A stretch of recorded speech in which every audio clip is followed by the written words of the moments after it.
30 years. Let that number sit with you for a second. 30 years. That is how long it has been since a Democrat held the keys to the mayor's office in the city of Miami. An entire generation. We have been told over and over again by every pundit, every pollster, and certainly every smug operative in the Florida GOP that Miami was gone, that Florida was effectively a red state fortress, that the MAGA grip on the Cuban-American vote and the broader Latino electorate in South Florida was ironclad, impenetrable, and permanent.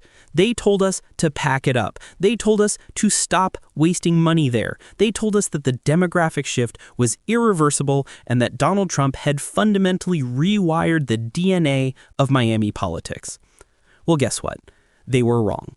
And they weren't just a little bit wrong. They were spectacularly, humiliatingly, historically wrong. Last night, Democrat Eileen Higgins didn't just win. She didn't just scrape by in a nail-biter that triggered a recount. She absolutely obliterated the Republican candidate Emilio Gonzalez, a man, by the way, who was handpicked and enthusiastically endorsed by Donald Trump himself.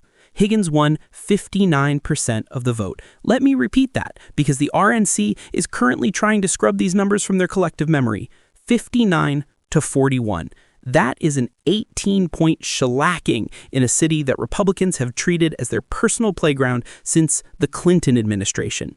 And if you are wondering why the panic coming out of Mar-a-Lago right now is loud enough to shatter glass, this is why.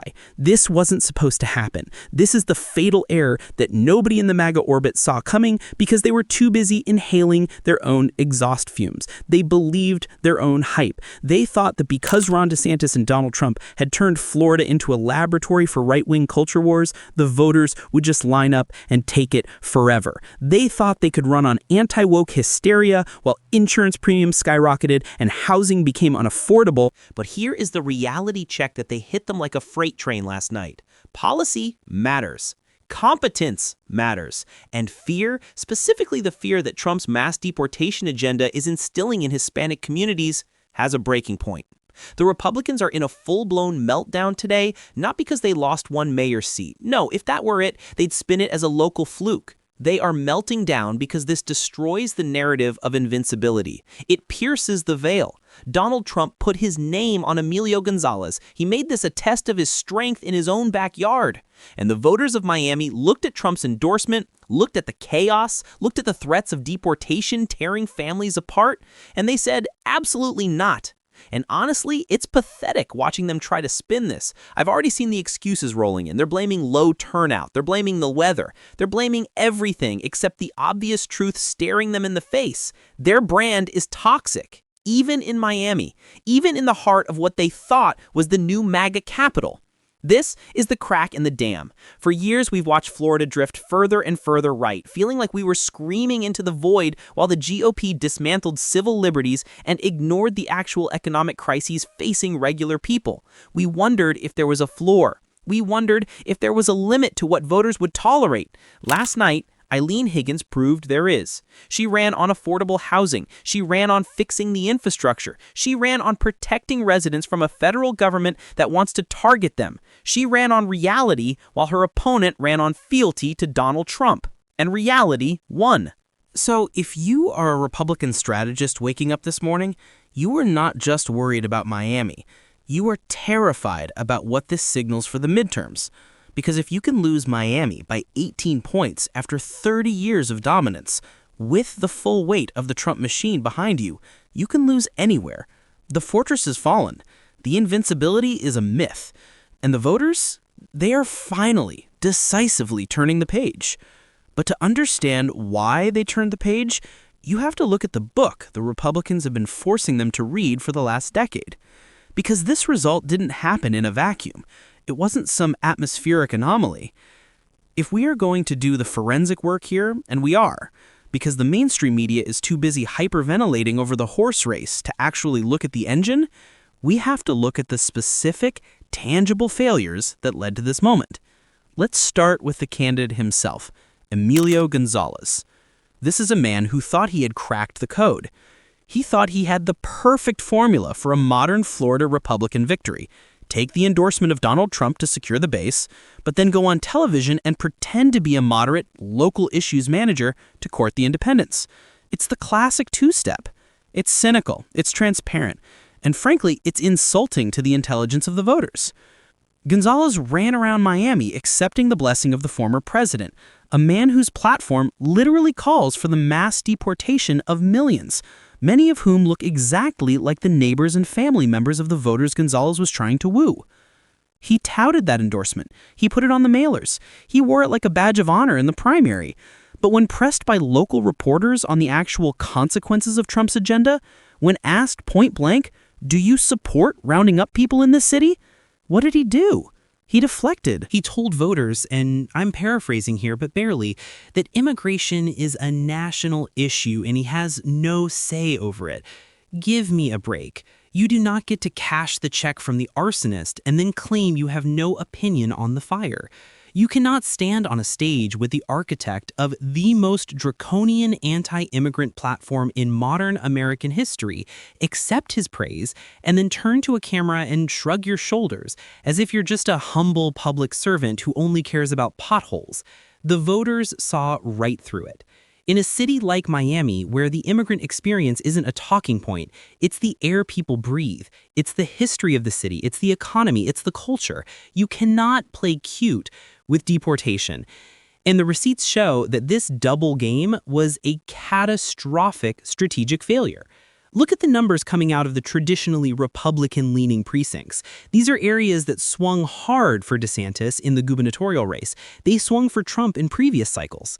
Last night, they stayed home, or they flipped. Why? Because fear is a powerful motivator, but so is betrayal. When you align yourself with a movement that actively threatens the safety and stability of the community you want to lead, you aren't just taking a political stance, you are making a personal attack on your constituents. But let's go deeper than the culture war, because the economic forensics here are just as damning. For years, the Florida GOP has operated under a very specific assumption. As long as they scream socialism loud enough, they can get away with murder on economic policy. They have treated the word socialism like a magic spell that absolves them of the responsibility to actually govern. Insurance rates in Florida have tripled. People are losing their homes not because of woke ideology, but because they literally cannot afford the premiums that the insurance companies, who are essentially writing the legislation in Tallahassee, are charging them. Eileen Higgins didn't win because she came out with a manifesto of radical leftism.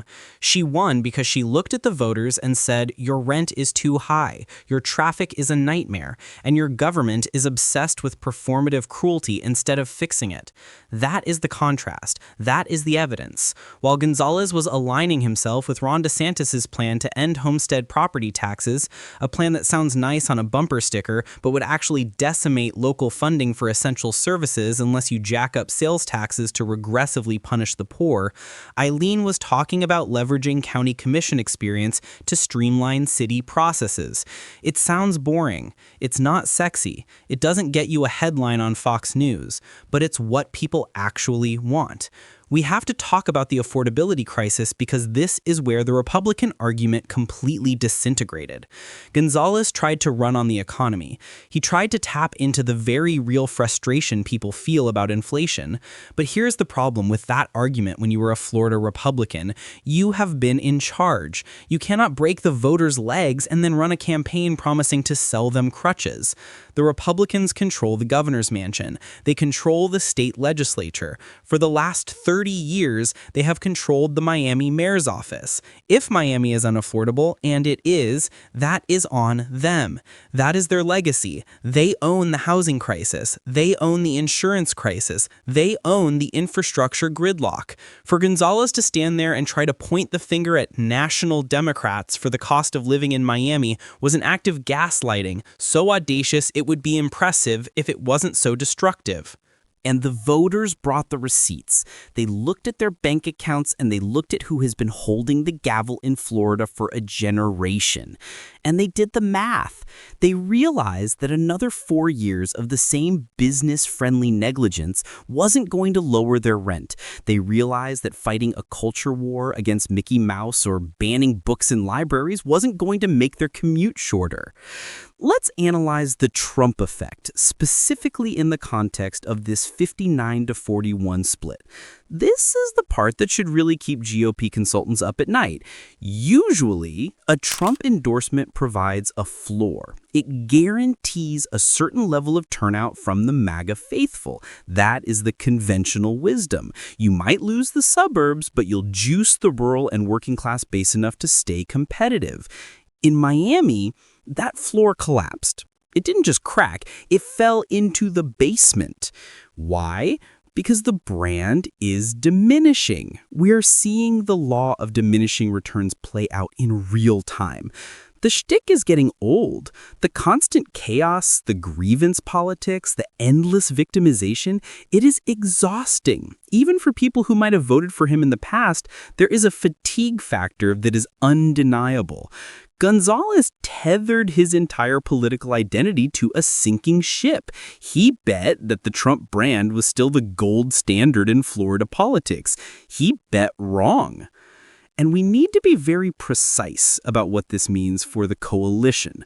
The Republican strategy relies on making inroads with Hispanic voters. They have spent millions of dollars and thousands of hours trying to convince Latinos that the Democratic Party has abandoned them. And to be fair, in 2020 and 2022, they had some success with that argument. They preyed on fears of socialism. They capitalized on economic anxiety. But last night, that trend line didn't just flatten, it reversed. And it reversed because the mask came off. You can only tell people you are their champion for so long while simultaneously supporting a platform that demonizes their existence. The cognitive dissonance finally snapped when Trump ramped up the rhetoric about poisoning the blood of our country, and when he started detailing plans for militarized deportation forces, the theoretical became personal. It is one thing to vote for a Republican because you want lower taxes. It is another thing entirely to vote for a Republican who is endorsing a man who wants to put your abuela in a camp. Higgins didn't have to run a perfect campaign. She just had to run a human one. She had to show up, listen, and offer a basic level of empathy and competence that was completely absent from the other side. She leaned into her record. She talked about quality of life. And notice what she didn't do. She didn't run away from the Democratic label, but she didn't get bogged down in national ideological purity tests either. She focused on the material reality of the voters' lives. This is the forensic evidence of the fatal error the GOP made. They assumed that identity politics, their version of it, the anti-woke crusade, was a substitute for policy. They thought they could feed voters a diet of anger and resentment and that they would never get hungry for actual solutions. They forgot that eventually people need to eat. They need to pay rent. They need to insure their cars. And when they looked at Emilio Gonzalez, they didn't see a solution. They saw a puppet. They saw a man who was more interested in pleasing a master in Mar-a-Lago than serving the people of Miami. And let's not overlook the chaos factor Higgins mentioned in her victory speech. She said, "Together we turn the page on years of chaos and corruption." That wasn't just a throwaway line. That was a direct indictment of the way Miami and Florida has been run. The scandals, the infighting, the dysfunction, it wears people down.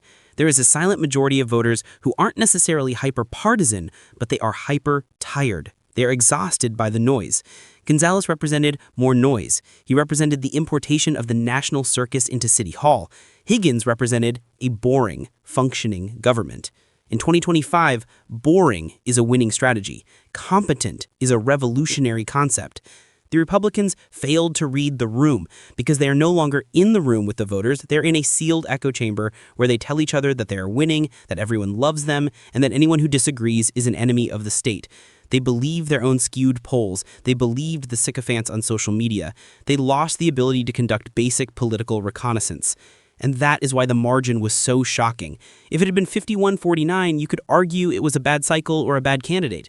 But 59-41, that is a systemic rejection. That is the voters screaming at the top of their lungs that the product the Republican Party is selling is defective.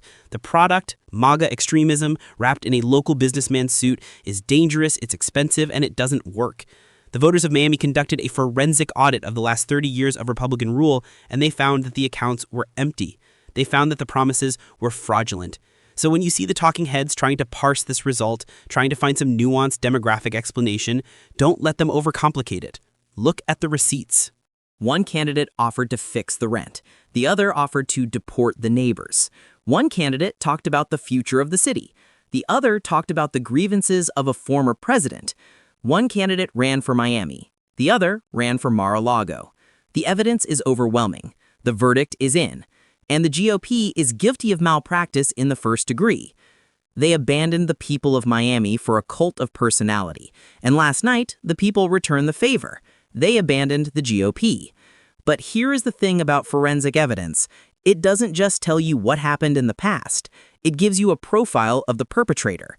It tells you what they are likely to do next. And if you think the Republicans are going to look at this result, engage in some soul-searching and pivot back to sanity, you haven't been paying attention. Because what comes next isn't a correction, it's an escalation. And that is where the real danger lies. We need to talk about the pattern. We need to zoom out and see that this loss in Miami isn't going to stop them.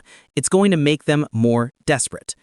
And a desperate political movement that has abandoned democracy for demagoguery is a dangerous beast. We have seen the crime scene. Now we need to look at the criminal history, because this isn't the first time they've ignored the will of the voters, and it won't be the last. The Miami landslide is a signal, yes, but it's also a trigger, and we need to be ready for what that trigger is about to set off. If we zoom out from Biscayne Bay for a moment, we start to see that what happened in Miami isn't just a localized weather event. It is part of a climate shift. And to understand the severity of that shift, we have to look at the pattern of behavior that the Republican Party has exhibited not just in Florida, but across the entire country for the last several election cycles. Because if there is one thing the modern GOP is consistent about, it is their refusal to learn the lesson. The definition of insanity, as the old cliche goes, is doing the same thing over and over again and expecting different results. But what we are watching with the MAGA movement isn't just insanity, it is a deliberate, strategic suicide pact. Think about the timeline. We have seen this movie before. We saw it in the midterms of 2018. We saw it in 2020. We saw it in the so-called red wave of 2022 that turned into a ripple. And now we are seeing it in 2025 in special elections from Tennessee to New Jersey to Virginia.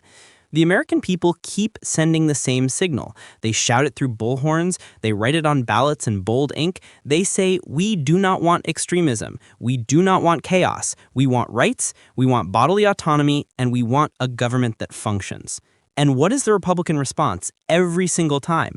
Do they moderate? Do they pivot to the center? Do they hold a press conference and say, you know what, maybe banning books and attacking marginalized communities isn't a winning platform? No, they double down. They triple down. They look at a loss like Miami, a catastrophic 18-point loss, and their instinct isn't to ask what did we do wrong. It is to ask who didn't fight hard enough. We are seeing a party that is cannibalizing itself in real time because its central ideology, the worship of Donald Trump, does not allow for course correction. It only allows for total obedience. And this inability to pivot is creating a historical parallel that should terrify any Republican strategist with a memory span longer than a goldfish. Let's talk about California. In the early 1990s, California was a competitive state. It gave us Nixon. It gave us Reagan. It had Republican governors. It was the heart of conservative power in the West. Then came Proposition 187. Then came Pete Wilson. The California GOP decided to go all in on anti-immigrant nativism. They demonized Latinos. They tried to deny services to undocumented immigrants. They sounded exactly like the Florida GOP sounds today. And they won. For a minute. They won the battle. But they lost the war. They alienated an entire generation of Latino voters. They turned the fastest growing demographic in the state against them permanently. Today, the California Republican Party is essentially an irrelevant regional club. They drove the state so far to the left that a Republican winning statewide office there is virtually a mathematical impossibility. Florida is walking into the exact same trap. Ron DeSantis and the Florida legislature looked at the demographics of their state, a state with a massive, vibrant, diverse Hispanic population, and decided that the smart move was to alienate them. They passed the Show Me Your Papers laws. They flew migrants to Martha's Vineyard as a political stunt. They embraced the rhetoric of the Great Replacement. They thought they were being clever. They thought they were securing the white working class base. But what they were actually doing was lighting the fuse on their own demographic time bomb. The Miami mayoral race is the explosion. It is the moment where the memory of the socialism scare tactics from the Cold War stops working, and the reality of the deportation threat from the present takes over. You cannot run a party that relies on Hispanic votes while actively antagonizing Hispanic people. It is a strategic paradox that eventually collapses under its own weight. And last night, it collapsed. But the pattern isn't just about demographics, it's about the rejection of governance itself. Look at the special elections mentioned in the news cycle. Tennessee, New Jersey, Virginia. In every single one of these races, the GOP candidate underperformed the 2024 benchmarks. Why? Because the culture war sugar high has worn off, and the voters are dealing with the diabetic crash. When you spend all your time fighting Disney or Bud Light or the local librarian, you aren't fixing the roads. You aren't lowering healthcare costs. You aren't negotiating trade deals that help farmers. You are engaging in performance art. And for a while, the performance was entertaining to the base. It felt good to be angry. It felt good to own the libs. But eventually, the show ends. Eventually, the lights come up and you realize the theater is crumbling.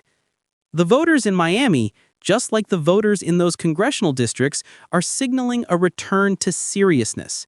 They are looking at the Republican Party and seeing a group of people who are fundamentally unserious about the job of governing. When you have a major political party that spends more time debating conspiracy theories than debating the budget, you get dysfunction.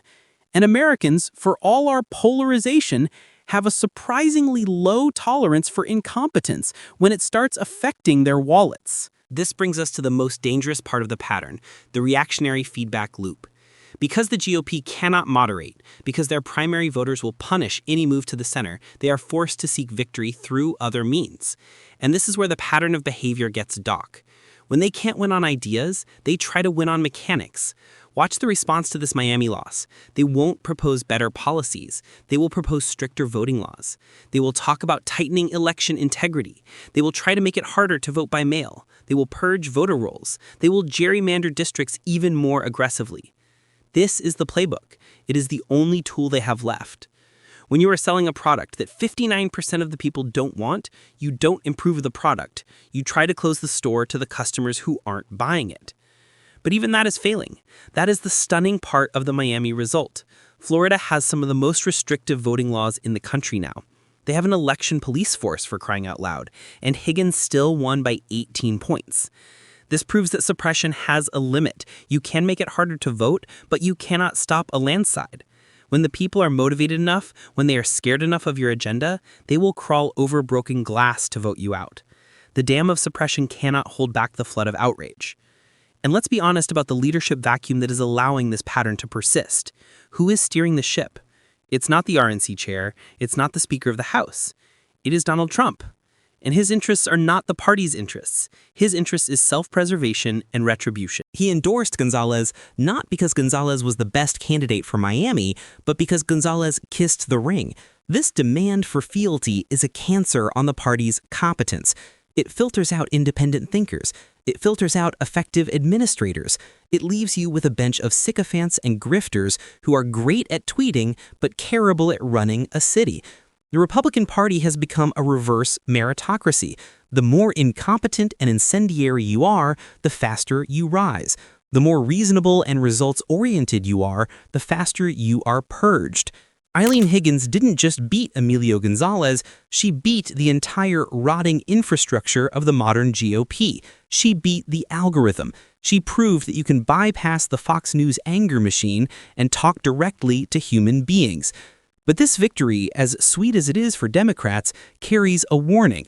Because an animal is most dangerous when it is wounded. The GOP is wounded. The red state narrative is bleeding out on the floor of Miami City Hall, and they are not going to take this lying down. They are going to look at this loss, and they are going to panic. And panic in politics leads to extremism. They will convince themselves that they lost because they weren't right-wing enough. They will convince themselves that Gonzalez was too soft, that he should have embraced the deportation rhetoric more openly, that he should have fought the culture war harder. It sounds absurd to us. It sounds illogical, but that is the bubble they live in. So as we pivot to the final chapter of this analysis, we have to talk about the stakes. Because if the GOP's reaction to this historic defeat is to radicalize further, and history tells us it will be, then we are not heading toward a period of calm. We are heading toward a collision. The 2026 midterms are not just going to be an election, they are going to be a confrontation between a party that is trying to govern and a party that is trying to burn down the house because they can't agree on how to decorate it. The Miami miracle is a beacon of hope, yes, but it illuminates a very dark landscape. We need to understand exactly what happens when a major political party realizes it can no longer win fair elections in its own strongholds. They don't give up power gracefully, they try to break the system that threatens to take it away. And that brings us to the endgame. Because if Miami can flip, everything is on the table. And that means the fight for the future of this country just entered a new, more volatile phase. We need to talk about what that looks like. We need to talk about the danger of a cornered opposition, and we need to talk about what we need to do to ensure that this victory isn't a fluke, but the first domino in a chain reaction that saves democracy itself. So where do we go from here? We have celebrated the victory, we have analyzed the forensics, we have identified the pattern. Now we need to have a very sober, very grown-up conversation about the endgame. Because if you think the Republican Party is going to look at the scoreboard, shake hands and say, "Good game, see you next time," you are living in a fantasy world. We are entering the most dangerous phase of this entire political epoch. When an authoritarian movement realizes it has lost the mandate of the people, it faces a binary choice. It can democratize or it can crack down. It can change its policies to win back voters, or it can change the rules to make the voters irrelevant. Make no mistake, they are choosing the crackdown. The loss in Miami is not going to be a wake-up call for the GOP leadership. It is going to be interpreted as a threat to their very survival. They are looking at the electoral map today and realizing that the math is breaking. If they lose the urban centers of Florida, if the Hispanic vote is truly fracturing, then the red wall of the Sunshine State crumbles. And if Florida goes, the path to the White House becomes virtually non-existent for a Republican candidate. That realization produces desperation, and desperate people do dangerous things. We need to be prepared for the narrative shift that is coming. Within days, maybe hours, the right-wing media ecosystem will pivot from ignoring this race to delegitimizing it. We will hear whispers about irregularities. We will see attacks on the election administrators in Miami-Dade. We will see the governor potentially trying to intervene or strip powers from the mayor's office. This is the new playbook. If you lose the office, you destroy the office. We saw it in North Carolina, where the GOP legislature stripped the incoming Democratic governor of his powers before he even took the oath. We saw it in Wisconsin. And mark my words, we are about to see it in Florida. They will try to preempt local control. They will pass state laws that handcuff Mayor-elect Higgins, preventing her from enacting the very policies she was elected to implement. This is the war on local democracy. It is the Death Star strategy. If a city votes blue, the state simply obliterates its ability to govern itself. And this brings us to the stakes of the 2026 midterms. This Miami election was the canary in the coal mine, but the midterms are the earthquake. The Republicans are going to nationalize their fear. They are going to take the panic they are feeling right now and weaponize it. You are going to see a doubling down on the most divisive, vitriolic rhetoric imaginable, because that is the only way they know how to generate energy. They are going to try to terrify their base into showing up. They will invent new caravans. They will fabricate new culture wars. They will scream about Marxism until their lungs give out. But here's the terrifying reality we have to face. Whatever they do next will be unburdened by shame. The guardrails are gone. The adults in the room have all been purged. The people running the show now are true believers in the idea that power is the only currency that matters. They do not care about norms. They do not care about tradition. And as we just saw, they don't even care about electability in the traditional sense. They care about control. So what is our job? What is the responsibility of every person watching this who cares about the future of this democracy? First, we have to kill the complacency right now, today. It is incredibly tempting to look at a 59-41 victory and think, we've got this, the tide is turning, we can relax. That is exactly how we lose. The pendulum does not swing back on its own. Physics works in nature, it does not work in politics.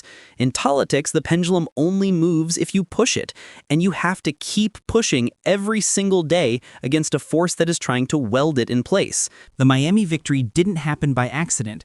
It happened because organizers were on the ground. It happened because people knocked on doors in the heat. It happened because donors put resources into a lost cause. It happened because voters refused to be cynical. We have to replicate the Miami blueprint everywhere, and the blueprint is simple but hard: radical competence and relentless empathy. We have to offer a clear, tangible alternative to the chaos. We cannot just run against Trump, we have to run for the people. We have to show that government can actually work, that it can pick up the trash, lower the rent, and treat people with dignity. When we do that, when we focus on the boring stuff that actually improves lives, we win. We win in deep blue cities, we win in swing districts, and as we just proved, we can win in the heart of the Republican stronghold. But we also have to be vigilant. We have to watch the election boards. We have to watch the certification process. We have to watch the state legislatures, because the attack on democracy is shifting from the ballot box to the back room. They know they can't beat us on the issues. They know they can't beat us on the numbers, so they're going to try to beat us on the bureaucracy. We need to be the witnesses. We need to be the firewall. And finally, we need to understand the historical magnitude of this moment. We are in a fight for the soul of the country. I know that sounds like a cliche, but look around. Look at what they are proposing. Look at the mass deportations. Look at the attacks on the press. Look at the demonization of the rule of law. This is not normal politics. This is an emergency. The voters of Miami just pulled the emergency brake. They stopped the train, but the engine is still running. The conductor is still shouting orders, and there are plenty of people still trying to shovel coal into the furnace. We have stopped the momentum of the MAGA movement for one night, but stopping it is not enough. We have to dismantle it. We have to defeat it so comprehensively, so repeatedly, and so overwhelmingly that they have no choice but to abandon it. We have to make extremism politically toxic. We have to make it an electoral death sentence. That is the endgame. The endgame isn't just winning an election, it is breaking the fever. It is forcing the Republican Party to return to reality or forcing them into permanent irrelevance. We cannot coexist with a movement that rejects the premise of democracy. One side has to win. The argument has to be settled. Miami was the opening argument. It was a loud, clear, undeniable declaration that the people are done with the madness. But the closing argument? That comes in 2026. That comes when you vote. That comes when you organize. So take a moment to celebrate. Feel good about this. It is a massive win. It is historic. It is proof that nothing is inevitable and that no fortress is impregnable. But tomorrow, wake up ready to fight, because the empire is gonna strike back. They are wounded, they are angry, and they are cornered, and we can't afford to give them an inch. The fortress has fallen. Now, we have to build something better in its place, something that belongs to everyone, something that lasts. I'm Ethan Cole. Don't just watch the news. Change it.